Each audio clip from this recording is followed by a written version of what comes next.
जय श्री गणेश। नमस्कार। मैं आचार्य संजय द्विवेदी। मेरे समस्त प्रबुद्ध दर्शकों का मेरे चैनल पर हार्दिक स्वागत है। प्रिय दर्शकों, आज मैं कलयुग के राजा राहु के राशि परिवर्तन प्रभाव को लेकर आपके सम्मुख उपस्थित हूं। राहु 18 मई को अपनी राशि का परिवर्तन करने जा रहे हैं। इनका जो राशि परिवर्तन हो रहा है वो अपने मित्र शनिदेव की राशि में हो रहा है, जहां पर ये सकारात्मक प्रभाव देने वाले होंगे। अब क्योंकि ये महाबलशाली ग्रह हैं, इनका इतना सामर्थ्य है कि ये सूर्यदेव जो नवग्रहों में राजा है उनको भी ग्रहण लगा देते हैं। नैसर्गिक रूप से नकारात्मक प्रभाव देने वाले, विषाक्त प्रभाव देने वाले राहु जो अतिशीघ्र ही रंक से राजा बना सकते हैं, इसी प्रकार से राजा से रंक भी बना सकते हैं। राहु धुआं है, राहु भ्रम है, राहु द्वंद्व है, राहु कूटनीति है, राहु राजनीति है, राहु बुद्धिबल है। राहु आपको ऐसा ज्ञान देता है जिसके कारण आप किसी भी बड़ी से बड़ी समस्या से निकल सकते हैं। अपना काम कैसे आपको निकालना है, ये राहु आपको ऐसा ज्ञान देते हैं। राहु षड्यंत्र भी है। राहु भ्रामक स्थितियां बनाने वाला है। ये बड़ी इंडस्ट्री का स्वामी बनाने वाला है। राहु धन, ऐश्वर्य, समृद्धि, सुख, शांति देने वाला है।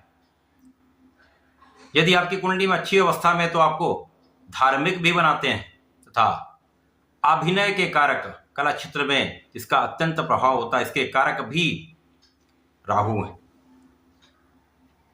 राहु जब राशि परिवर्तन करके मित्र की राशि में जा रहे हैं तो ये एक सकारात्मक परिवर्तन है। अब राहु छाया ग्रह है। छाया ग्रह का अर्थ है जिस राशि में ये जा रहे हैं उस राशि के स्वामी के ये गुणों को अपने में समाहित कर लेंगे तथा जिन जिन ग्रहों के साथ इनका संबंध बनेगा, जिन भावों पर इनका प्रभाव पड़ेगा, उसके अनुसार ये अपना संपूर्ण फल प्रदान करने वाले हैं। आज मैं वृश्चिक राशि के लिए राहु के इस राशि परिवर्तन का किस प्रकार का प्रभाव प्राप्त होगा, इस समय में आपको कितनी बलवान स्थितियां प्राप्त होने वाली हैं, किन किन भावों में प्रबलता आएगी, इस समय में आपको कितना लाभ मिलेगा, यदि कहीं पर कोई समस्या या अवरोध है तो उसका क्या निराकरण है, संपूर्ण विश्लेषण मैं पूर्ण तर्क के साथ करने जा रहा हूं। प्रिय दर्शकों, इस राशिफल को आप अपने लग्न तथा राशि दोनों के अनुसार देख सकते हैं। यहां पर सबसे पहले यह समझना आवश्यक है कि राहु मित्र की राशि में जा रहे हैं, परंतु जिस राशि के लिए इनका हम राशि परिवर्तन देखने जा रहे हैं वो मंगल की राशि। तो मंगल की राशि के लिए राहु का प्रभाव मित्रवत नहीं है। सूर्य, चंद्रमा, मंगल तथा गुरु, इनके साथ राहु का संबंध शत्रुवत होता है। अब यहां पर शत्रुवत भाव तो जिस ग्रह की राशि का ये राशिफल उसके लिए है, परंतु जिस राशि में जा रहे हैं वो मित्रवत है। तो यहां पर ये मान के चलिए 50% अच्छे फल मिलेंगे, 50% कहीं ना कहीं कुछ समस्याग्रस्त स्थितियां बनेंगी। राहु का गोचर आपके लिए चतुर्थ भाव में प्रारंभ हो रहा है। चतुर्थ भाव जो सुखों का भाव है, भूमि, भवन, ऐश्वर्य, वैभव, धन संपदा, माता का तथा जनता का भाव है। इस भाव में जब राहु का प्रभाव होगा तो राहु इस भाव के प्रभाव को बढ़ा देंगे, परंतु यहां पर आपको अपने कार्यक्षेत्र में बहुत ध्यान देना होगा, क्योंकि कर्म प्रधान शनिदेव की राशि में ये गोचर हो रहा है। शनिदेव कर्म प्रधान हैं, न्यायोचित कार्य करने वाले हैं तथा अनुशासन के कारक हैं, न्यायाधीश हैं। तो यहाँ पर आपको अपने कार्यक्षेत्र में न्यायोचित रहना होगा, निष्ठा के साथ कार्य करना होगा, किसी प्रकार के अन्याय से बचना होगा, लोगों के साथ सामंजस्य बनाकर चलें, अपने सहकर्मियों का ध्यान रखें तथा उनके साथ एक अच्छी स्थिति बनाकर यदि आप कार्य करते हैं तो समस्याएं कम होंगी। इस समय में निश्चित रूप से ऐसी कुछ भ्रामक स्थितियां बनने वाली हैं, क्योंकि एक लंबी अवधि का ये परिवर्तन होता है। 1.5 वर्ष के लिए राहु का परिवर्तन है।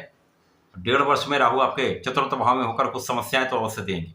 यहाँ पर माता के स्वास्थ्य में कुछ समस्या हो सकती है। माता पिता के स्वास्थ्य में कुछ अनियमितता हो सकती है। यहाँ पर आपके मान सम्मान में कुछ कमी आ सकती है।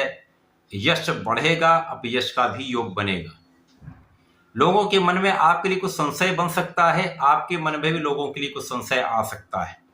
विशेष रूप से जो लोग राजनीति से संबंध रखते हैं, शासन प्रशासन में हैं, सरकार से संबंधित कार्यों में हैं, यहाँ पर जनता से संबंधित कार्यों में, तो यहाँ विशेष रूप से आपको सावधानी रखनी होगी।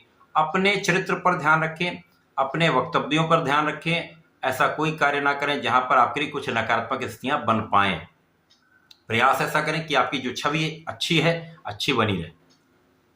इसी प्रकार से इस समय में आपके सुखों के होते हुए भी उस सुखों का उतना आप लाभ नहीं ले पाते। यद्यपि इस समय में कुछ सुख साधन बढ़ने के योग बन रहे हैं, भूमि भवन वाहन का योग बन सकता है, वाहन का योग बन सकता है, परंतु यहाँ पर सावधानी के साथ इनका क्रय करें। मंगल के साथ राहु कहीं न कहीं यहाँ पर विवाद अवश्य होता आता है। इस समय में यदि प्रॉपर्टी का क्रय ना ही करें तो ही अच्छा है। इस समय में आपकी यात्राएं हो सकती हैं, यात्राएं आपके लिए अच्छी रहने वाली हैं। कुछ यात्राओं में आपका धन बिना कारण व्यय होगा, कुछ यात्राओं में आपको थकान की स्थिति बनेगी, परंतु कुछ व्यापारिक यात्राएं आपके लिए लाभदायक भी होंगी। व्यय कुछ बढ़ेगा, सुख साधन बढ़ेंगे तो व्यय बढ़ेगा। स्वास्थ्य में कुछ समस्या होगी तो कुछ व्यय बढ़ेगा, माता पिता के स्वास्थ्य में कुछ समस्या होगी तो कुछ व्यय होगा।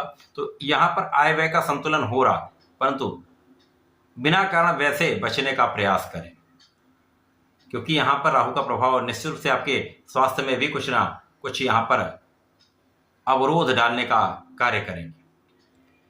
यहाँ पर आपको धर्म के मार्ग से दूर रखने का प्रयास करेंगे।